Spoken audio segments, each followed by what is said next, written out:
¿Cuándo empieza un poco la historia o cuándo se le empieza a dar importancia a los proyectiles, a considerar a los proyectiles como evidencia física? Bueno, el primer registro que se tiene es de 1835 en Inglaterra.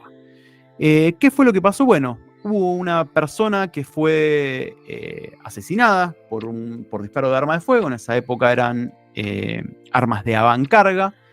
Y resulta que el proyectil que se extrae del cuerpo de la víctima era una esfera de plomo. Los cuerpos de investigación de ese momento en realidad no eran cuerpos de investigación, eran unas incipientes policías, los primeros estadios de los cuerpos policiales. Lo que hacen es extraer el cuerpo de plomo y se dan cuenta de que esa esfera de plomo tenía una marca, un defecto particular. A través del estudio de ese defecto logran dar con el molde que había moldeado esa esfera de plomo. Era algo como el que ustedes ven acá abajo en la imagen.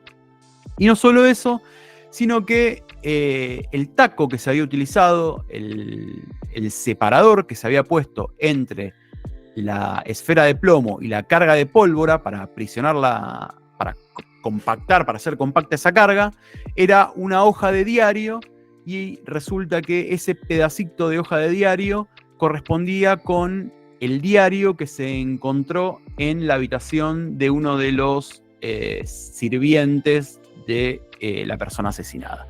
Entonces, este es el primer evento que se tiene registro, al menos, o que yo encontré registro, acerca de la utilización o la observación de un proyectil para poder esclarecer un hecho, para aportar información a la justicia acerca de un homicidio. Del año 1835 pasamos al año 1863. El segundo acontecimiento que tenemos es durante la Guerra Civil de los Estados Unidos, y el principal protagonista es el general Stonewall Jackson, que es esta persona de barba que ustedes ven a la izquierda de la pantalla. Esta persona fue muerta durante una batalla de la Guerra Civil. Era un general, primero vamos a aclarar, del ejército confederado.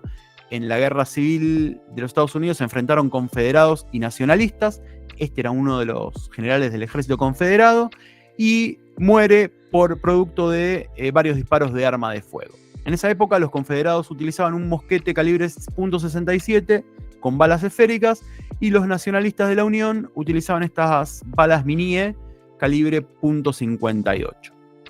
Resulta que al general Jackson lo que le extraen del cuerpo son tres proyectiles esféricos calibre 67, que son los que utilizaba precisamente su propio ejército. Entonces, a raíz de esta diferencia en las características de clase, se podría decir, entre los proyectiles que utilizaban o las armas que utilizaban los diferentes ejércitos, fue posible establecer que al general Jackson o Stonewall Jackson lo mató el fuego amigo, ¿sí? Fue muerto por fuego de su propio ejército.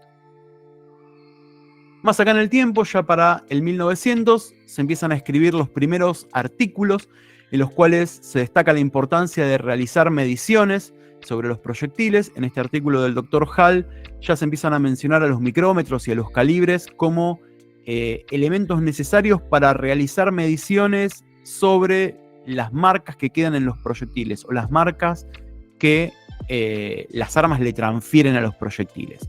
Se presume que son importantes, si bien todavía no hay ningún método de comparación ni hay una metodología establecida, pero empiezan los primeros indicios de que esa información podría llegar a ser importante al momento de tratar de esclarecer delitos. Más para acá, en 1907, ya se realiza la primera comparación de vainas, ¿sí? Se realiza la primera identificación de armas de fuego a través de las vainas. Esto es sucede en un acontecimiento que tiene involucrados a soldados negros del ejército norteamericano, en un escuadrón particular que estaba conformado por personas de raza negra. en los cuales se los acusa de haber disparado sus fusiles dentro de la ciudad de Brownsville y haber producido la muerte de una persona. Resulta que se recolectan vainas hervidas que habían quedado en la escena, se obtienen fotografías, se obtienen testigos de los fusiles y a través de la comparación fotográfica se logra establecer que efectivamente esas vainas hervidas habían sido percutidas por los fusiles de estos soldados, lo cual trae como desencadenante que se los expulsa del ejército, se los sanciona, etcétera, etcétera. Y lo anecdótico de todo esto es que muchos años después, investigaciones posteriores lograron determinar de que esas vainas en realidad habían sido plantadas y no habían sido los soldados quienes efectivamente realizaron esos disparos. Pero bueno, lo que nos importa a nosotros es que en 1907 se da la primera identificación de armas de fuego a través de las características que las armas le habían impreso a las vainas. 1912, el profesor o el doctor Baltasar desarrolla un método para estudiar, ya empieza a ver que las armas de fuego no todas le transferían las mismas marcas a los proyectiles que disparaban, sino que estos tenían, cada arma de fuego tenía determinadas particularidades. Entonces desarrolla un método para poder transferir esas características a un elemento más blando, que en este caso eran láminas de estaño o láminas de plomo. Se presionaba el proyectil contra la lámina y se lo hacía rodar para que, justamente por este principio que yo recién les comentaba, que cuando un elemento duro entra en contacto con uno blando, el duro tiende a deformar al blando y a transmitirle sus características. En este caso, el duro era el proyectil y el blando era la lámina de estaño. Entonces, al presionarlo y ejercer y rodarlo sobre la superficie, el proyectil le transmitía sus características a esta lámina. Después se fotografiaban las láminas resultantes y se yuxtaponían o se buscaban las coincidencias que pudiera haber entre esos rayados que tenía el proyectil. Este fue el primer método de comparación que se tiene registro, más allá del de proyectiles, más allá del de vainas que hablamos de 1907. En 1915 se empieza a generar la primera base de datos. Este personaje que les menciono acá, Charles White, lo que hace es empezar a recopilar información de todas las armas que había circulando en el mercado en ese momento. Tengan en cuenta que en 1915 había una limitada cantidad de fabricantes de armas de fuego, si bien cada fabricante quizás había modificado, no había mantenido siempre sus mecanismos de fabricación, o había modificado algunos detalles de los modelos de las armas que producía, pero era un universo bastante limitado. Entonces lo que hizo Charles White es empezar a recopilar información de estos fabricantes, porque una de las cosas que se afirmaba en esa instancia, o en ese entonces, es que cada fabricante realizaba dentro del diseño, diseñaba las armas de una forma particular que podía ser reconocida, y que no había dos fabricantes que repitieran armas con las mismas características. Entonces, a partir del estudio o a partir de la medición que se realizaba sobre los proyectiles o sobre las vainas, es decir, sobre las características de clase o sobre las características que las armas les transmitían, era posible identificar cuál era el fabricante o cuál era la marca y el modelo del arma que había percutido o que había disparado la vaina o el proyectil. Eso fue un precursor, si se quiere, o fue el primer intento de lo que hoy conocemos como el GRC o el General Rifling Characteristics, que inició el FBI. La base de datos del FBI, hasta donde tengo entendido, sigue vigente y se sigue actualizando. Y también tiene otra base de datos AFTE, ¿sí?, que los miembros pueden consultar. Lo que tiene, o la riqueza de estas bases de datos consiste en esto, en que yo les puedo ingresar cuáles son las medidas que yo obtengo de, no sé, calibre, ancho de campos, ancho de macizo, profundidad, inclinación, etcétera. Todo lo que yo pueda mensurar sobre el proyectil o sobre la vaina, lo ingreso en la base de datos y la base de datos me devuelve cuál puede ser la posible marca y modelo que haya disparado, por ejemplo, ese proyectil. Entonces, los primeros... Sí. Fue absorbida por AFTE. ¿Fue absorbida? Ah, bueno, yo estuve buscando completamente información absorbida. y me figuraba como que la del FBI seguía latente. No sabía si era la misma o si la habían replicado, si la habían ampliado. Por el momento, si se quiere hacer consulta, tenés que ser miembro de AFTE y lo absorbieron ellos. Que, por ejemplo, el FBI pueda seguir actualizándola, además de la AFTE, puede hacer, pero la consulta la absorbió AFTE. Ah, ok. Bien, hasta hace un tiempo, hasta el 2016, al menos el FBI la entregaba a distintos organismos que realizaran examen de armas de fuego. Uno lo podía solicitar y le enviaban el CD. Esto, bueno, a partir del 2016, hasta el 2016 es que tuve registro, ya después no conseguí ver más nada. Y bueno, y surgió esto de AFTE. Así que hoy en día, entonces, la consulta solo se puede hacer por AFTE. Bien, entonces, seguimos avanzando.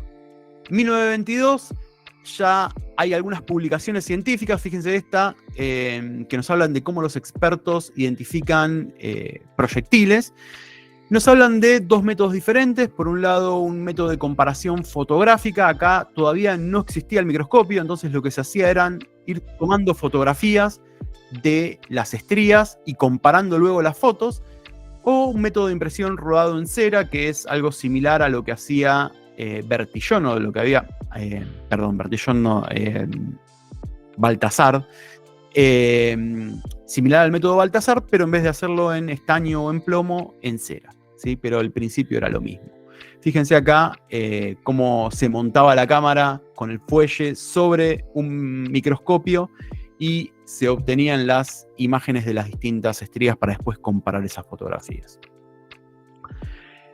Bueno, seguimos en 1922, se habla de otro método de comparación en el cual se comparaban las características que tenían las estrías de los proyectiles directamente con el estriado del cañón a la altura de la boca, es decir, observaban el arma, observaban el proyectil y trataban de ver si había coincidencias. Acá no se obtenían testigos, otro método que se aplicaba en la época.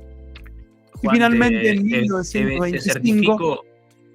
Desde el 2017 no está más a cargo del FBI. Así que para que ya lo... buenísimo. Entonces es la misma base de datos que pasó a estar en AFTE. Sí, del 2017 ya no es más de acceso, ni lo distribuye el FBI ni nada, quedó solamente en AFTE. Perfecto, bueno, entonces esa base de datos que originó el FBI hoy en día está en manos y administrada por AFTE y ya no es más de acceso libre. O de acceso gratuito al menos. Hay que ser miembro. Bien, volvemos entonces. Ya en 1925 se crea la primera oficina de balística forense. Los que crean esta oficina son White, el que yo les comentaba recién que había iniciado esa primera base de datos, Calvin Goddard, Philips Gravel, que es un conocido microscopista de la época y es uno de los que ayuda en el desarrollo del microscopio comparador, y John Fisher. Estos cuatro personajes lo que hacen es crear esta oficina de identificación balística, o esta oficina de balística forense en Nueva York, y acá se empieza a desarrollar instrumental específico para la comparación. El más importante probablemente haya sido este microscopio comparador que ustedes ven a la izquierda de la pantalla, y a través de ese microscopio se empiezan a hacer yuxtaposiciones entre dos muestras tal como lo conocemos hasta ahora, en platinas separadas, y tratando de encontrar coincidencias de patrones entre las marcas que tienen esas muestras. En 1926, esta oficina ya en manos de Goddard, porque White muere, entonces sigue evolucionando, sigue creciendo, sigue tomando fama. A ese microscopio comparador se incorpora el elixómetro, que es este dispositivo que ustedes ven en el centro de la pantalla. Era un dispositivo que se utilizaba para observar y para medir las características de las estrías y en base a esto también poder hacer determinaciones. Bueno, el elixómetro, el microscopio de comparación, y empiezan también algunas de las primeras publicaciones, en realidad en la década del 20, empiezan estas publicaciones de Goddard que empiezan a digamos, como a hacer difusión de cuál es, primero, de qué se trataba la disciplina y segundo, de cuáles eran los servicios que ofrecía esta oficina de balística forense, esta primera oficina de balística forense. 1927, fíjense, siguen las publicaciones en esta suerte de revistas de divulgación científica de la época.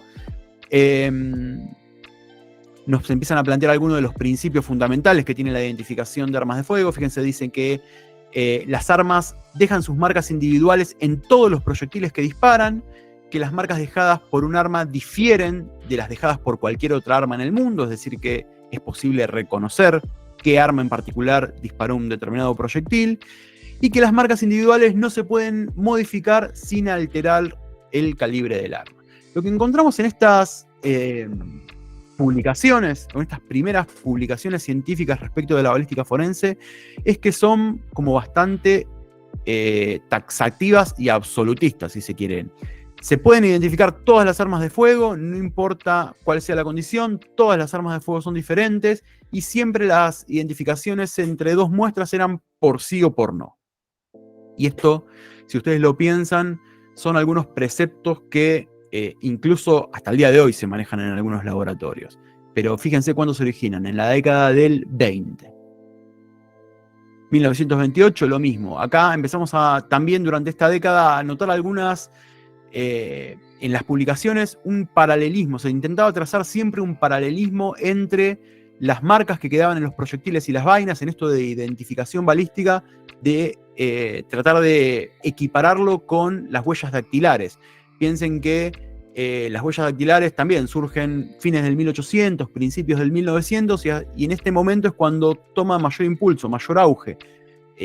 Son los primeros intentos de aplicar ciencia a la resolución de hechos criminales, y era todo como nuevo, todo novedoso, y lo que había picado en punta, lo que más fuerza tenía, eran las huellas dactilares. Entonces, todos los que escribían sobre balística forense o que intentaban explicar qué era la balística forense, trataban todo el tiempo de trazar este paralelismo, de decir que las huellas que un arma le transmitía a una vaina o a un proyectil eran como las huellas dactilares. Acá un poco uno de los fundamentos que yo les mencionaba hace un ratito. Fíjense, como no existen dos fabricantes que utilicen las mismas especificaciones de estriado, a través de una cuidadosa medición microscópica del proyectil y comparando esas mediciones con estándares archivados, es posible eliminar una por una todas las marcas de armas, exceptuando a la que disparó el proyectil. Es decir, que era posible identificar marca y modelo del arma que había disparado ese proyectil.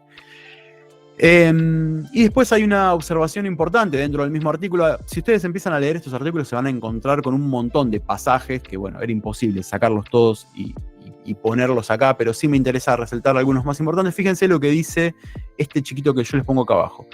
Como la superficie del espaldón se lima a mano, dos vainas servidas no tendrán la misma impresión. Esto también nos habla un poco de cuáles eran los procesos de mecanizado, de cuáles eran los procesos de fabricación que se utilizaban en las armas de esa época. Seguimos dentro del mismo año. Bueno, otra publicación de Goddard nos habla también de los servicios que ofrece ese buró de balística forense, nos habla de las bondades de este novedoso invento que era el microscopio de comparación, y algo que tiene también en particular esta época de desarrollo o de origen de la identificación balística es que, si bien no existen estudios cual y cuantitativos en términos científicos, sí hay referencia a muchas experiencias personales.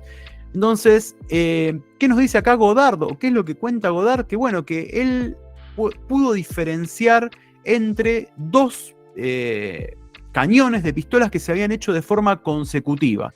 ¿Sí? Que fue una fábrica que le dieron dos cañones que se habían hecho de forma consecutiva, en realidad dos en una máquina y dos en otra máquina, y que él pudo reconocer cuál fue el proyectil, no solo que disparó cada cañón, sino que pudo reconocer cuál fue la máquina con la que se había hecho cada cañón. Fíjense cómo se le intenta dar validez a esta práctica a través de las experiencias personales, ¿sí? Que esto también es un común denominador. No hay evidencia cualitativa o cuantitativa o un paper en términos formales publicado en el cual se describan los métodos y cómo se llevó adelante esa experimentación, sino que estos precursores, como por ejemplo Godard, lo que hacen es contar su experiencia personal. Yo fui a tal fábrica, hice tal prueba y lo pude identificar, entonces la disciplina es válida. Y esto es algo que, ya les digo, es un común denominador entre varios autores y es algo que se fue transmitiendo y repitiendo entre las diferentes generaciones sucesivas de examinadores de marcas de herramientas, ¿sí? Esto de poner o validarlo a través de la experiencia personal o del relato de una experiencia personal. Bueno, Godard también fue célebre por haber intervenido en la matanza, lo que se conoció como la matanza de San Valentín. Esto fue un acontecimiento en el cual la banda de Al Capone masacró a integrantes de una banda contraria. Y bueno, en la identificación de estas armas de fuego intervino Godard, que era el balístico de moda en esa época.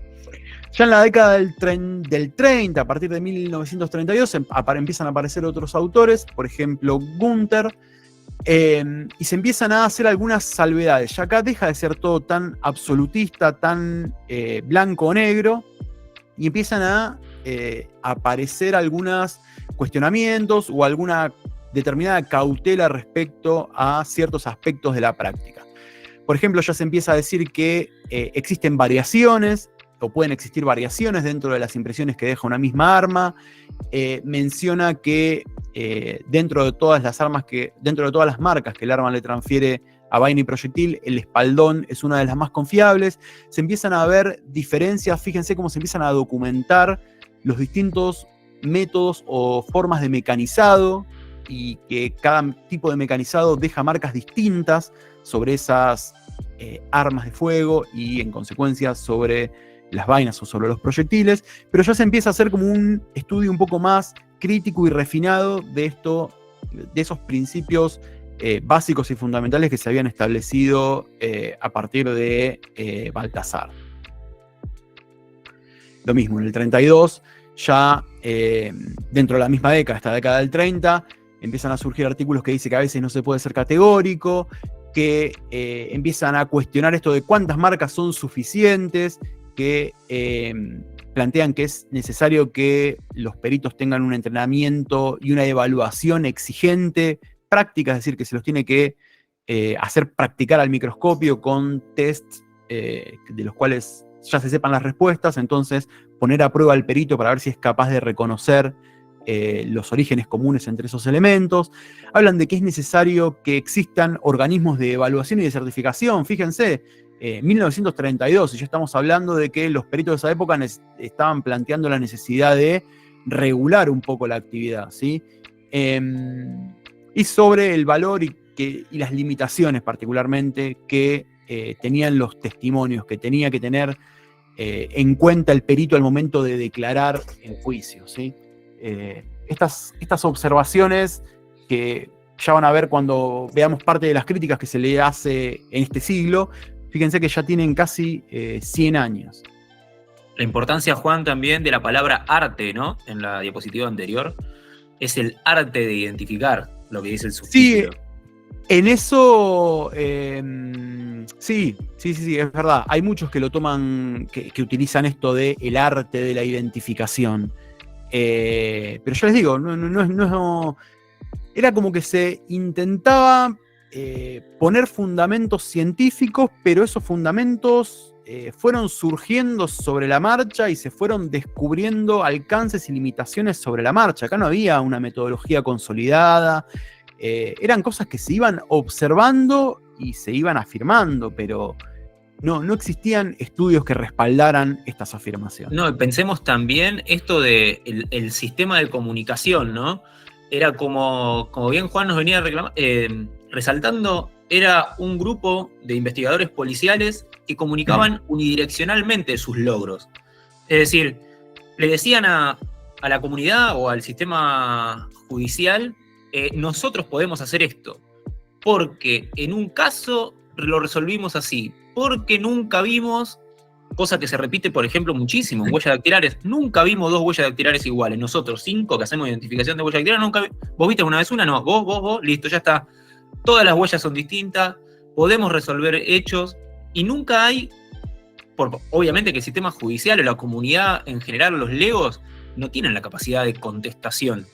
Entonces es importante esto de pensar lo que decía Juan, lo de aceptado por una comunidad científica. ¿Quién es la comunidad científica en condiciones de avalar, validar, verificar, controlar todo lo que nosotros decimos que hacemos?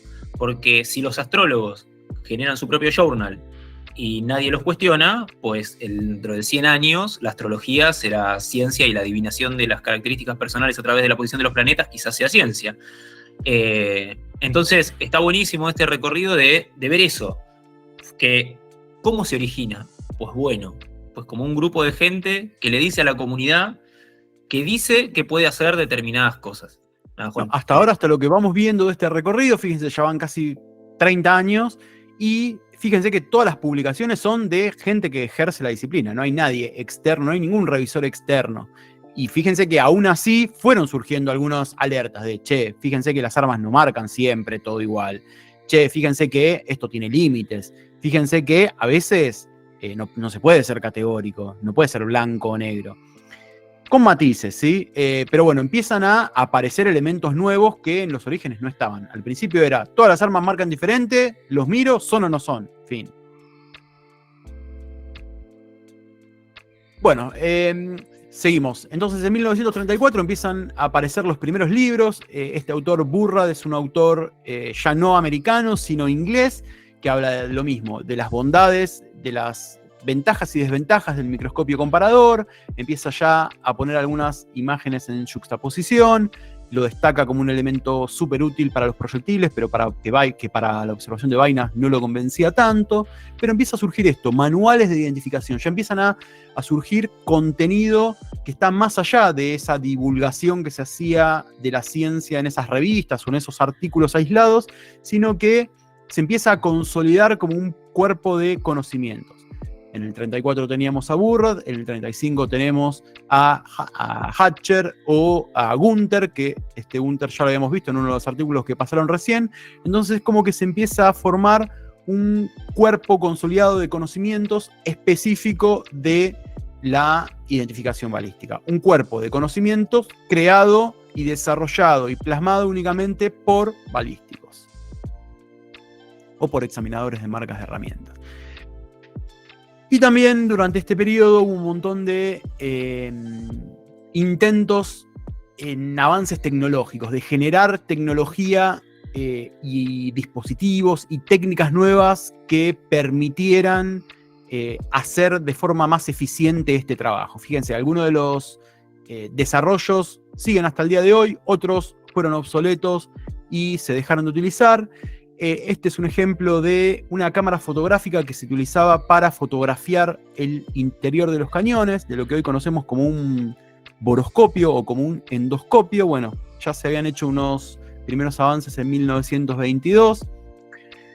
Después tenemos, bueno, el microscopio comparador con una cámara dosada, la comparación a través de fotografías. Este que ustedes ven en el medio, que es un espejo cónico, que lo que permitiera reflejar en un plano, digamos, en 2 dimensiones, cuáles eran las características de las estrías, que estaban en 3 dimensiones. Yuxtaposiciones hechas por fotografía, sin microscopio, sino directamente con una cámara de comparación, distintos materiales de rodado. Acá de nuevo vemos un microscopio comparador. Lo mismo, comparaciones hechas con un microscopio y otra comparación o otra yuxtaposición hecha con microscopio con más aumento que la de la figura 6. La cámara de comparación, fíjense el dispositivo que era algo muy parecido al sistema Belaunde. No sé si algún día vieron un aparato Belaunde frente a ustedes, pero era algo que tenía estas características. La diferencia es que esta cámara no sacaba una fotografía por rodado, sino que fotografiaba estría por estría. En realidad eran 2 cámaras que como se colocaban simultáneamente las 2 muestras y iba fotografiando las 2 muestras al mismo tiempo. Ya para la década del 50 se empieza a experimentar en dispositivos de recuperación líquido, es decir, recuperar proyectiles en agua. Para eso se habían diseñado unos dispositivos con una serie de membranas a través de las cuales se disparaba el proyectil ingresaba al tanque por esta membrana y había una pérdida mínima de agua. Pero bueno, se empezaban a generar los primeros dispositivos y se empezaban a dar cuenta de que para puntas no expansivas o para puntas regulares se obtenían mejores resultados de recuperación en medios líquidos porque no había tanto roce y tanta fricción como las bolsas de algodón que se utilizaban hasta ese momento, o recuperaciones en carne fresca que se hacían. Se fueron probando diferentes métodos y se culminó en que el desarrollo de estos recuperadores líquidos era la mejor opción. Lo mismo, acá tenemos otro elemento que era un estriógrafo, que lo que hacía era algo muy similar a lo que hoy se conoce como relevamiento topográfico. Fíjense, lo que se hacía eran una serie de planos de las irregularidades o de poder registrar esas irregularidades en alturas o esas diferencias de alturas con crestas y valles en 2 dimensiones, poder reflejar eso y para poder compararlas. Y algunas técnicas de ahumado o de ahumado de proyectiles que se utilizaba para poder resaltar determinadas áreas y poder mejorar el contraste entre las crestas y los surcos y lograr así identificaciones, poder documentar la identificación de una mejor forma. Todo esto fueron desarrollos tecnológicos que se fueron haciendo y de distintas prácticas.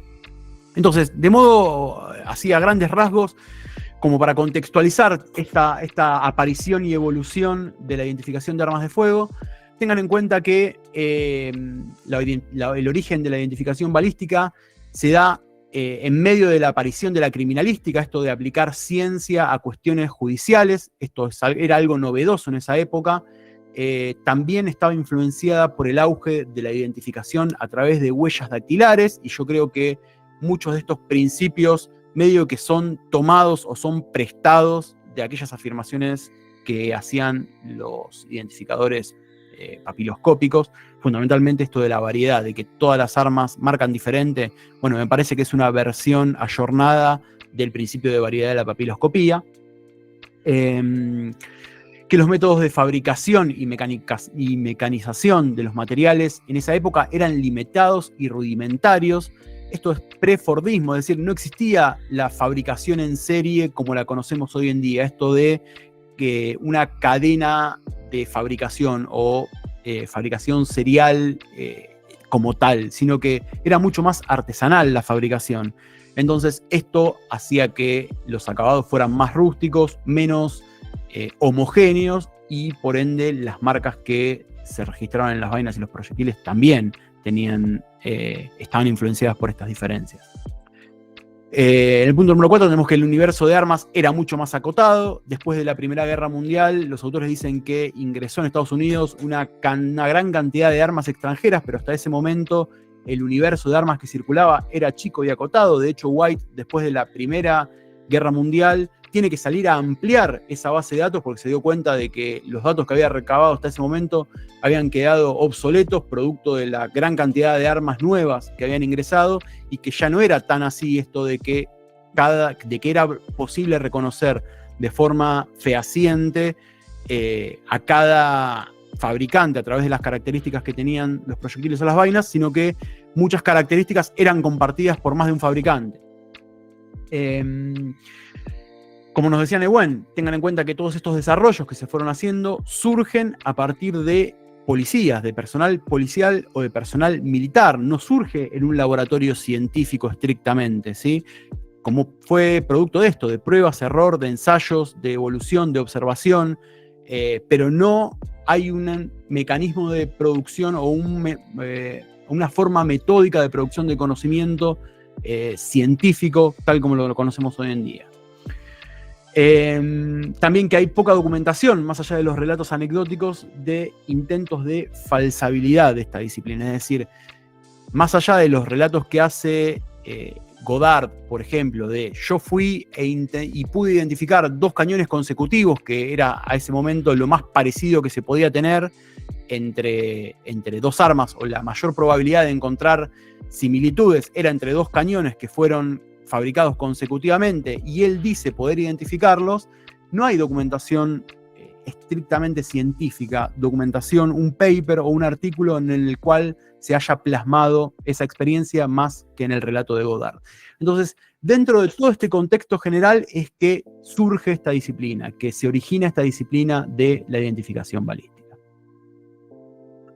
Y fíjense que entre 1920 y 2024 no existen demasiadas modificaciones en cuanto a los interrogantes y a los principios fundamentales que rige esta disciplina. Los interrogantes que se podían responder o que se querían responder en 1920 y en el 2024 son los mismos. Por un lado, podemos responder qué marca y modelo de arma disparó o percutió un proyectil o una vaina, y en segundo lugar, determinar si un arma específica disparó o percutió determinado proyectil o determinada vaina. Es decir, identificar marca y modelo de un arma o identificar si fue un arma específica a través de la comparación. ¿Y esto en qué se basa? ¿Cuáles son los principios fundamentales en los cuales nosotros nos reposamos para poder hacer estas determinaciones? Bueno, en primer lugar, en que todas las armas presentan características que son únicas, ¿sí? Entonces nos paramos desde este lugar, de que cada arma marca diferente. En segundo lugar, en que el arma le transfiere esas características únicas a los proyectiles que dispara y a las vainas que percute, es decir, que existe una transferencia de características del elemento duro al elemento blando. En tercer lugar, de que estas características son constantes en el tiempo. Y en cuarto lugar, en que estas características pueden ser reconocidas por un examinador experimentado y bien entrenado, ¿sí? Entonces, estos son los principios fundamentales en los cuales reposa la disciplina, y fíjense que no variaron en todos estos años. Desde 1920 hasta 2024 nos seguimos apoyando en los mismos principios. Y la práctica tampoco cambió demasiado. Fíjense a la izquierda de la pantalla, ustedes ven una observación realizada en 1925 y una fotomicrografía obtenida en esa época, y a la derecha ustedes ven el mismo instrumento, más moderno, pero con una fotomicrografía que es similar. O sea, en la práctica esto tampoco sufrió grandes modificaciones.